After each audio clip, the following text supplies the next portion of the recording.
Coming up on Mountain News at 5:30, the Eastern Kentucky Heritage Foundation receives more than $4 million for a tourism project in Letcher County. And 3 major strikes are affecting 3 different industries across the country. And temperatures are comfortable this evening, but chilly air on the way by this weekend. All those details coming up as Mountain News at 5:30 starts right now. Dedicated to Southern and Eastern Kentucky, this is WYMT Mountain News at 5:30.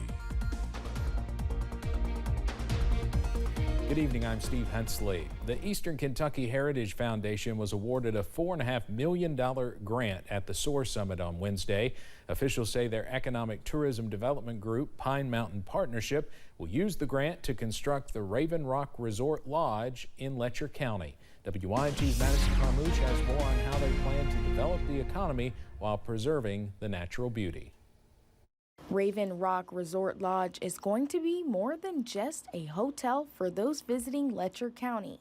Our property borders, it runs along the Virginia state line and borders the Jefferson National Forest, so we're super excited to be able to develop a little bit of that land, but then maintain the beauty. Justice says that while the lodge is exciting, it is not the main attraction. So this lodge that we got the grant for is part of a bigger development on the mountain, and it's all around mountain bike trails. So all of those trails will filter down into downtown Jenkins. The organization hopes that this leads entrepreneurs in downtown Jenkins to flourish, but they also want to make sure that the trail does not negatively impact the natural integrity. So we're working with professional trail designers, and instead of where volunteer groups can just come cut a trail, a professional trail design firm understands how water needs to flow through the property, how the wildlife flows through the property. It's really important to us to maintain as much of that natural integrity as possible. While many of the plans are in the works, the groundbreaking does not have an official date. I do just want to remind everyone that this is a process, and we just crossed the first hurdle in the process. If you don't see equipment on the mountain in 3 weeks, it's going to take a long time. There's a lot of review that goes into things. Justice says that he hopes this lodge and trail will be a beacon of hope for the region as a whole.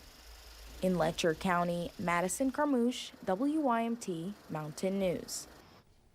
Justice says they hope to add a storefront to the lodge and restaurant to sell Letcher County merchandise.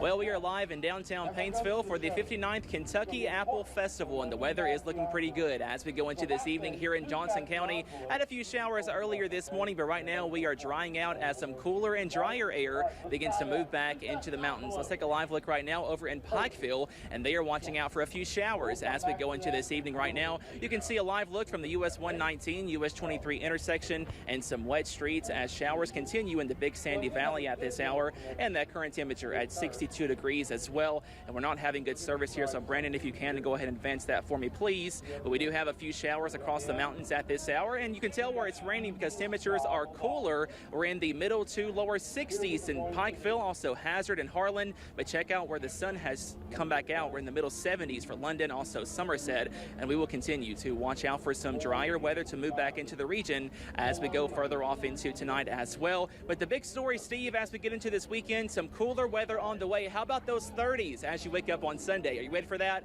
Those details coming up in just a few minutes.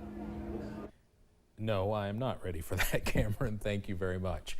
Well, President Biden has announced he will build a section of the border wall. He says he still does not believe border walls work, and he does not want them despite a large increase of illegal migrants crossing into the U.S. The numbers have put a real strain on cities and states across the country as they deal with new migrants on their doorstep. CBS's Willie James Inman has more from the White House. President Biden is receiving criticism from political opponents, calling him a hypocrite after the administration announced it would build a section of border wall. Sometimes elected officials say one thing and they do another, and this is the perfect example. Friday, President Biden once again defended the decision, saying he has no choice. Congress had already approved the money to build the wall. Congress passes legislation to build something whether it's an aircraft carrier, wall, or provide for a tax cut. I can't say I don't like it. I'm not going to do it. The wall will be built along this 20-mile section in Texas near the Rio Grande. It would be 18 feet high with 6-inch wide steel posts. The government says more than 46,000 undocumented entries were recorded in the Rio Grande Valley sector in August. New migrants entering cities and states across the country are straining services, leading some Democratic mayors and governors to ask the Biden administration to do something about it. The federal government must give immigration reform. The administration announced it will try to relieve overcrowding with flights resuming soon, sending migrants from Venezuela back to their home country. Congressman Henry Cuellar said that's a move that worked under previous administrations. This administration is doing some deportations, but they don't show them. They're afraid to show people going back, like President Obama, Secretary Jay Johnson did. You got to show repercussions. Cuellar represents the area where the new border wall will be built, but said he doesn't believe it'll work to stop illegal immigration. Willie James Inman, CBS News, the White House. Government officials say the largest number of new migrants are coming from Venezuela. Hunter Biden is going to ask a judge to throw out his federal indictment on felony gun charges. That coming from a court filing by his attorneys yesterday. They want the case dismissed because they say special counsel David Weiss was prohibited by a previous agreement from bringing the indictment. Weiss characterized that previous deal as a, quote, proposed diversion agreement. He says it was not signed by a court official as required and therefore never went into effect. Donald Trump has endorsed Ohio Republican Jim Jordan to fill the vacant speakership in the House of Representatives. The endorsement comes after some Republicans floated Trump's name to fill the post after the far-right ouster of Kevin McCarthy earlier this week. As of now, Jordan's most formidable opponent is Steve Scalise, the number 2 Republican in the House, who is seen as a natural successor to McCarthy. The judge in the Georgia election subversion case has rejected an attempt by pro-Trump attorney Kenneth Chesbrough to dismiss his indictment. Chesbrough was hired to help with efforts by former President Trump's campaign to challenge the results of the 2020 election that Joe Biden won. Prosecutors say Chesbrough worked to put forward fake slates of pro-Trump electors in Georgia and other states. The U.S. economy added 336,000 jobs in September. That's nearly double what was expected. Data released today by the Bureau of Labor Statistics claims economists were predicting 170,000 jobs to be added last month. September's numbers are the largest monthly employment gain since January and are significantly higher than the 227,000 jobs added in August. September's stark gain was helped in part by the leisure and hospitality industry. The United Auto Workers Union announced today it is not expanding its strikes against the big 3 automakers, but says there's still work to be done. It is one of 3 major strikes currently affecting workers and businesses around the country. CBS's Bradley Blackburn is in New York with the latest developments. As the strike against the big 3 automakers entered its 4th week, the president of the United Auto Workers Union announced what he called a major breakthrough with General Motors. GM has now agreed in writing to place their electric battery manufacturing under our National Master Agreement. The breakthrough happened as the union was preparing to expand its walkout against GM. I wish I were here to announce a tentative agreement at one or more of these companies, but I do want to be really clear. We are making significant progress. Members have been picketing in targeted strikes across 20 states as the union seeks a 36% wage increase and other benefits.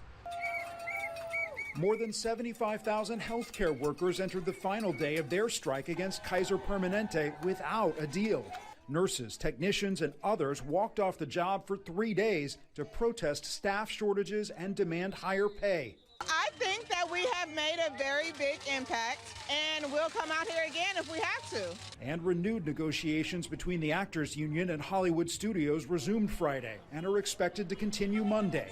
Members of SAG-AFTRA have been on strike since July. The spirit and the energy and the determination to see this through and across the finish line is fierce. Key sticking points include pay issues in the streaming era and the use of artificial intelligence. Bradley Blackburn, CBS News, New York. The Writers Guild, which had gone on strike in May for similar reasons, ended their strike late last month after reaching a deal with the studios. Georgia is about to become the first state to sell medical marijuana in pharmacies. The move will solve a problem that people in rural parts of the state face. They are nowhere near a dispensary. Georgia approved cannabis oil containing no more than 5% THC as treatment for certain medical conditions in 2019.